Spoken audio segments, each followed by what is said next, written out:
Hello, I'm Chaplain Uselman, and welcome back to another video in our series on preparedness training. This video we're going to talk about some of the supplies you're going to want to keep at home for in case of various emergencies or crises or catastrophes that may happen. The first thing that could easily happen, and I've had it happen a couple of times, is your utilities get turned off. Your power goes out. This is common in the winter time. I live here in North Carolina. We get ice storms and the power goes out. Sometimes we get windstorms in the summer as maybe a byproduct of a hurricane that hit the coast, or other types of windstorms. Trees go down. This is a very wooded area. Trees go down on power lines and we lose power. There's other places in other parts of the country where your electricity goes off for various reasons. So what do? A lot of folks have a gas-powered generator. I do not own a gasoline-powered generator at this time. I may get one in the future, but at this time I don't own one. I have other methods to use that I'll tell you about that I don't feel I need one. I will tell you though, if you do, there are some definite advantages to a common gas-powered generator. There's two types. There's generators and there's generator inverters. If you want to power your electronics, if you're going to have any of your electronics to be powered by one of these devices, you want to use an inverter. It's cleaner power.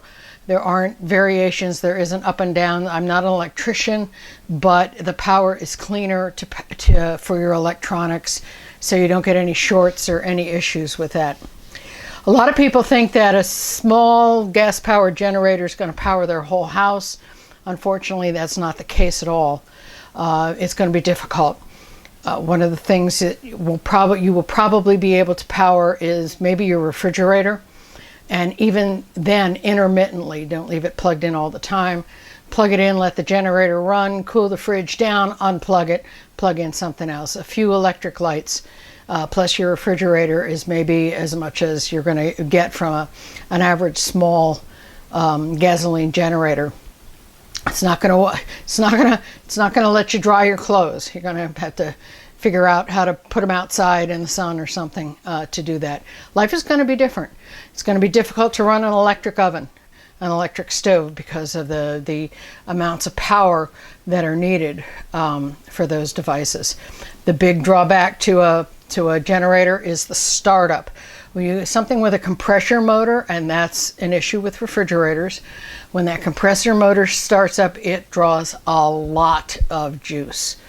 I know I have a small camper, and even a small a generator will not power my air conditioner in the summer. I have to use fans, and yes, it gets hot in the camper. So that's one of the considerations in the summer or the winter.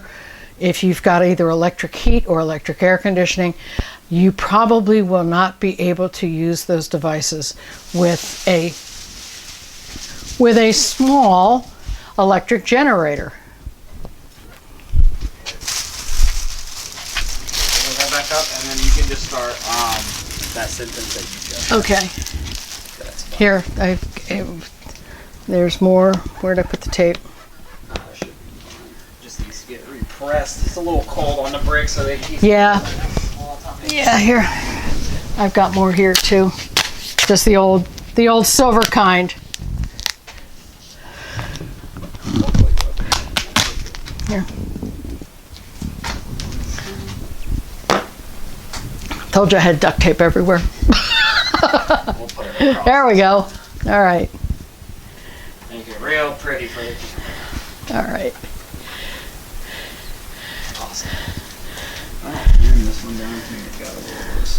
That's fine. That's why we're checking these things. I am still recording, so pretty much once I get you can start. Yeah, once we get done this, you can edit it. That's the nice part. Awesome. Yes, with using your gas generators, you won't be able to power a whole lot. I can't power the air conditioner on my camper with a small generator because of the amount of power that is pulled when the compressor first turns on. So devices that use a compressor, like air conditioners and refrigerators, they suck a lot of juice when they first start up, and it's really hard on a small home generator. But that said, there's other ways to stay warm or to light your home, and I'm going to show you a few of these. With a gas powered, let me go back to generators for a moment. With a generator, you need to keep your gasoline fresh. You need to store some gasoline, preferably away from your house, and because it's dangerous to store gasoline inside your basement or inside an attached garage. You have to keep the gasoline fresh. Gasoline and other liquid petroleum products have a useful life of about 6 months, but you can extend that by putting certain chemicals in there that you can buy at your local auto parts store that will extend the life of your gasoline. You need fresh gas. In a widespread emergency situation, you're going to have trouble getting gas, because if your power's out, the same power that pumps that makes the gas pumps function at your local gas station may also be non-functioning. So you're going to have trouble getting gas as well, which is why I don't use a gas generator. I see more downside. The other thing too is absolutely do not use a gas generator in your attached carport or your attached garage or your basement. They generate massive amounts of carbon monoxide, and it will kill you. It will kill you. So be very, very careful.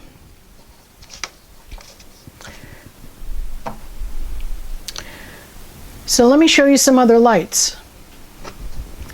We can light our homes in other ways. I have right here a small lantern. It's got batteries. This one has a solar panel on it. There we go. It's good, you can carry it around, it's portable from room to room. Of course, I always carry a flashlight in my pocket. Always have a flashlight. And this one is a Streamlight ProTac 90, and I tell you that because unlike other flashlights, this one runs on both a CR123 battery, the little short fat ones that are very efficient, but it will also take AA standard batteries. It will do both. And so this is definitely a light worth having. They cost about $40 on Amazon, but I carry one of these in my pocket all the time. This is part of my daily carry.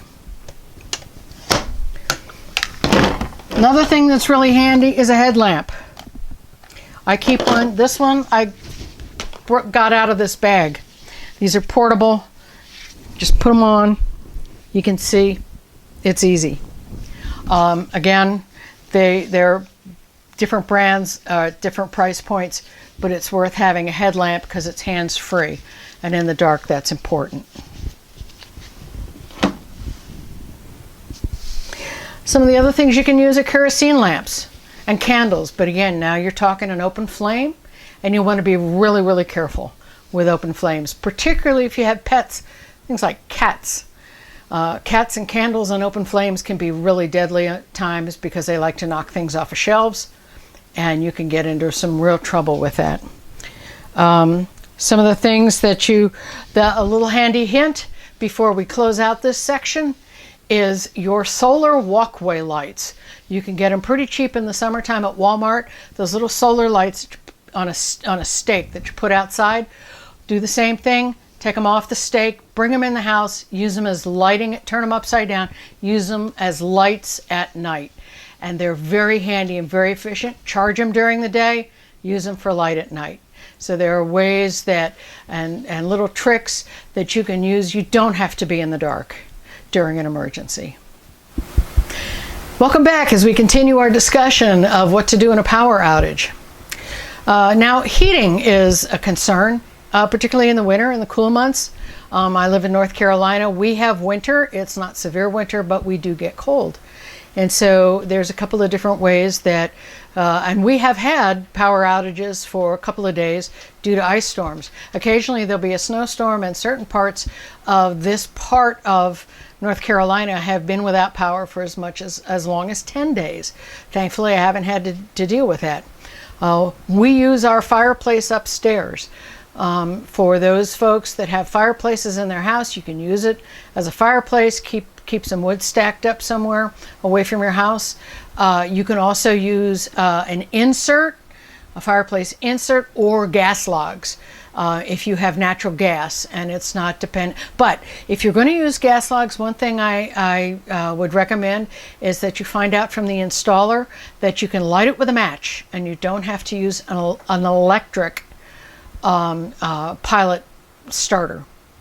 One of the things you see right here is a heater that we use.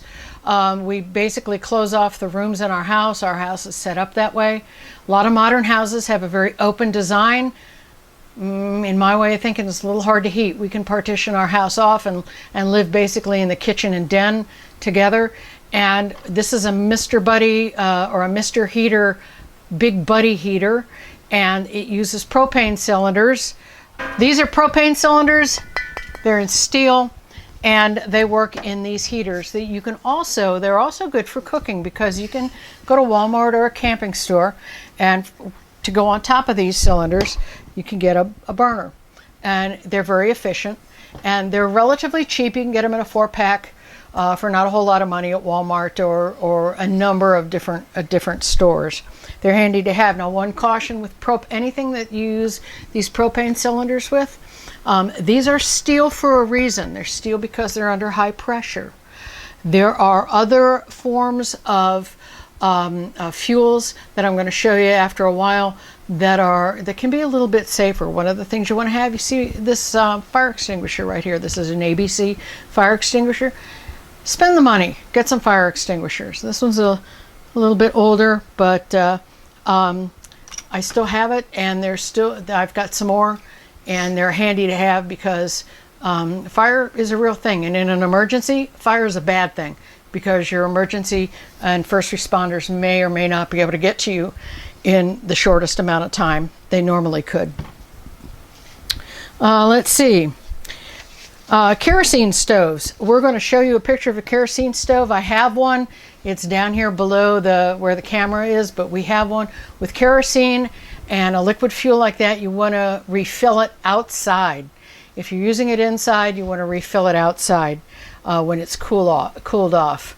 I personally also, because there is an extra flue in my house, I have a wood box stove down here in the basement. You can use that too in an emergency, and we have done that.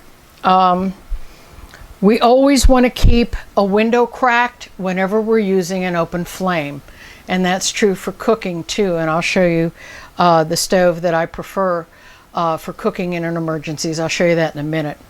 This is a very handy device right here. This is a carbon monoxide detector. Some of your smoke detectors have the carbon monoxide module in them. If not, just get one of these. They're not expensive, $35-40. It can save your life. I keep this up in the den in the room where I would be kind of hanging out if there was a power outage and an emergency and I had open flames going.